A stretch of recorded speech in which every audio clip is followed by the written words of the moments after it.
ফারজোর হানি nuts তৈরির প্রক্রিয়া আজ আপনাদেরকে জানাবো ও দেখাবো।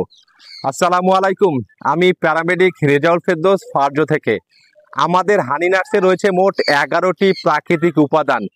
এই উপাদানগুলোর মধ্য থেকে কিছু উপাদান আমরা পরিষ্কার পানিতে ভালোভাবে ধুয়ে নিই, যেন কোনো ধুলোবালি বা অপবিত্রতা না থাকে।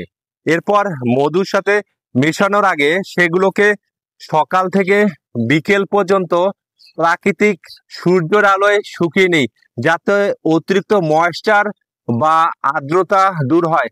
ফলে মধুর সাথে মিশ্রণ করে হানি নাটস তৈরি করলে তা দীর্ঘদিন পর্যন্ত সংরক্ষণ করা সম্ভব হবে ইনশাআল্লাহ।